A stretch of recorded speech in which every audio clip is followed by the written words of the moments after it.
the FAA, life rafts and accessory kits provided by the FAA, and personal survival kits.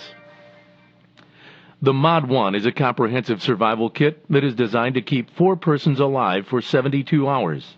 The Mod 1 is equipped to address 7 vital areas: first aid, shelter, water, food, signaling, fire starting, and tools.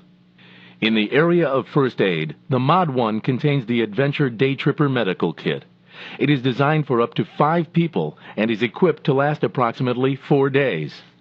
Its contents include a brochure, an illustrated guide to life-threatening injuries, bandage scissors, splinter picker forceps, double antibiotic ointment, antiseptic towels, tincture, butterfly closure strips, mole skin, mole foam, surgical gloves, antimicrobial hand wipes, sterile dressing in various sizes, adhesive tape, adhesive bandages in various sizes, trauma pads, gauze bandage, cotton-tipped applicator, elastic bandage with Velcro, acetaminophen, antihistamine, ibuprofen, safety pins, accident report, and pencil.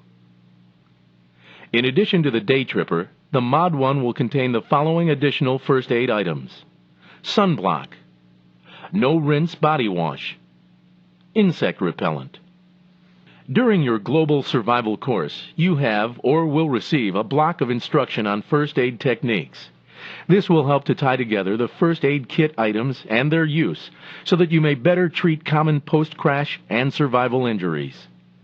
In the area of shelter, the Mod 1 kit contains items that will help to protect you from the elements so that you can better maintain proper body core temperature. These items are tube tents, emergency bags, gloves, and sunglasses. Of course, these items are definitely more effective if you combine them with proper dress for the environment in which you find yourself. For a more comprehensive look on how to dress for survival, refer to the modules on hot land and cold land survival. Water needs are addressed simply by drinking the packaged water located in the Mod 1 kit. There isn't a large amount of water, and it will only help to sustain you for a short time. More than likely, you will need to find additional water. For a more detailed discussion on water procurement and purification, refer to the Hot Land Survival module. Food isn't a high priority while surviving. The only time you should eat is when there is an ample amount of drinking water. As mentioned, there isn't an abundance of water in the Mod 1 kit, so if additional water is procured, at least 2 quarts per day per person, you can safely eat the survival rations in the kit. The Daytrex bars located in the Mod 1 have the ideal macronutrient profile: high carbohydrate, moderate fat, and low protein for surviving in extreme environments. Read the eating instructions on the package before consuming. Signaling devices located in the Mod 1 kit are plentiful and effective. Each signaling device will have clearly written and simple directions. Read the directions well in advance of use and have signaling devices at hand for instant deployment. The signaling devices contained in the Mod 1 include signal mirror, MK13 day-night flare, strobe light, gyro jet flares, the Orion Ultimate Signal Kit, which includes C dye marker, orange smoke flare, whistles, signal mirror, solar blanket, and aerial flares. Especially when dealing with pyrotechnics, flares, great care must be taken in order to protect you and fellow crew members from potential harm. Items in your kits that are designed for fire starting are plentiful. Fire can be a survivor's best friend.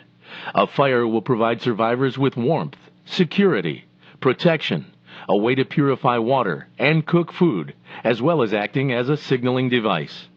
Before we address the fire-starting devices located in the Mod 1 kit, we must first learn the steps in starting and maintaining a fire. There are few considerations in picking a spot to start your fire. Make sure you are not starting it in a place that may cause a wildfire. Avoid areas with dried and dead grasses. Don't start it under or near coniferous trees. Don't start it too close to the aircraft, or you may risk igniting spilled fuel. It is also a good idea to look up. Look for a snow overhang that could come crashing down on your fire. In general, just take a good look around for possible hazards. Next, consider the ground on which the fire is to burn. Brush away all dead leaves till you get to bare earth. Find some rocks that range in size from your fist to about the size of your head. Make your fire pit about 3 feet in diameter and encircle it with the stones. Pile the stones up to a height of approximately 1 foot. If in deep snow, where it may be impractical to dig down to bare earth, you may have to cut green logs about 3 to 4 feet in length and make a fire platform. For a fire to start and remain burning, it must have 3 basic elements. It must have oxygen, fuel, and heat. Oxygen is abundant in the form of air. Fuel will most likely be procured from nature or from the kit. Heat will be generated from one of the various fire-starting devices in the Mod 1 kit. Before you make the first spark, gather all material you will need to start and maintain your fire. First, you need to gather some tinder. A good example of tinder would be fine dried grass, dead and dried pine needles, cotton, paper, magnesium, or powdered wood. Simply put, anything that ignites easily and burns hot is considered tinder. Next, you'll need to find some kindling. Examples of kindling would be small twigs, thicker grasses, wood shavings, and thin chunks of dried bark. Finally, you need to find some fuel. Fuel would be material ranging from just slightly bigger than kindling to full-fledged logs. Always get 3 times the amount you think you will need. Get tinder, kindling, and fuel all at once and have it near the fire pit. In the pit, you will need to get your tinder piled up in a spot where it is protected from the wind. The next step is to put a spark to the tinder. Ensure that the tinder has a lot of oxygen coming into it. If you put a spark to the tinder and nothing happens, it usually means you have the tinder compressed and insufficient oxygen is feeding the fire. Spread the tinder out slightly and try again. You may also want to gently blow on the tinder to get it going. Once the tinder has ignited, start putting the small tinder on top in a teepee fashion. Progressively work up to the small kindling, then start adding your fuel. Remember to keep your fire just big enough for you and your crew members. Too big a fire exacts a large drain on your energy reserves to keep it going. The Mod 1 kits are sufficiently equipped to make fire starting a cinch. For tinder you will find chemical fire tinder. These are tablets of highly combustible material that burn hot and slow. To get the tinder burning, you will find matches, metal match, a magnifying glass, candles. With the tinder and spark source present in your kits, your job would simply be to procure the kindling and the fuels. In those instances where it is difficult to use a spark-based fire starter, you may opt to use the campfire starters located in the Mod 1. These devices emit a flame similar to a road flare. They burn for approximately 120 seconds, giving you ample time to ignite the kindling and small fuel.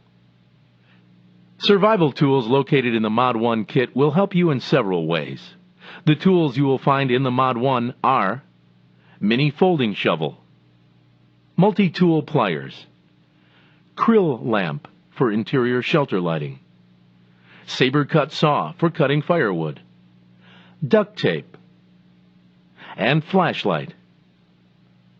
As you have seen, the Mod 1 kit is well stocked, but a kit is only as good as the person who is using it. Know the contents and how to use every item in the kit. As with any kit, the Mod 1 has room for improvement. This is where a personal survival kit will come in handy. Typically, you don't want to duplicate items that you have in existing kits, but here are a few suggested items for a personal survival kit. A sharp pocket knife, a spark-based fire starter or waterproof matches, a cable saw, required medication, extra set of prescription glasses, a small signal mirror, a small bottle of water purification tablets, a trash bag, a solar blanket, a mini flashlight, cotton, 006 steel wool, a small first aid kit, dental floss, and a small fishing kit, hooks, lines, sinkers. A point to remember, keep the personal survival kit to a size that can easily fit into a pocket. The idea is that when you leave the aircraft, so does the kit. Try to keep food items out of personal survival kits because they may leak or spoil. The life rafts that are put on FAA aircraft are of the highest quality. The two life rafts you will find are the Winslow raft or the Switlick raft. But without proper knowledge of the raft and its components, you put yourself and your fellow crew members at a disadvantage.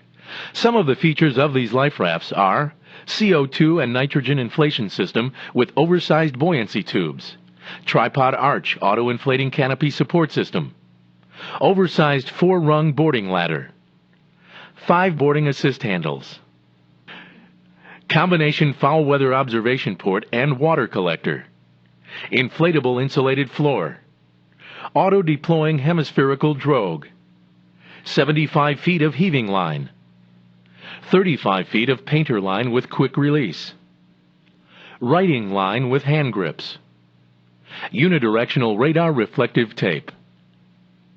Each life raft will have an accompanying accessory kit.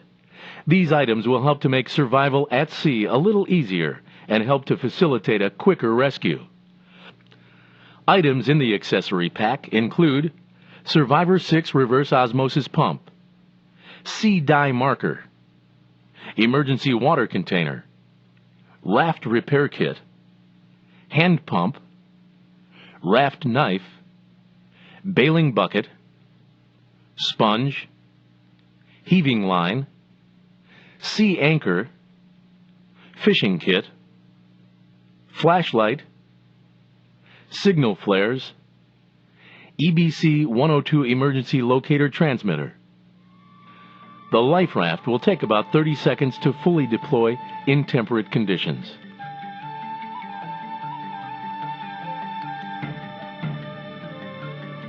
For an in-depth discussion on raft deployment, righting, boarding, and survival techniques, refer to the Water Survival Module.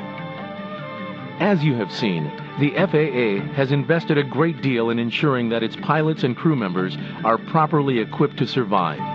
It is still the responsibility for each crew member to know what equipment is available to them and how to use it safely. Training, knowledge, and preparation in survival will be valuable allies and will substantially increase the odds of your making it back alive.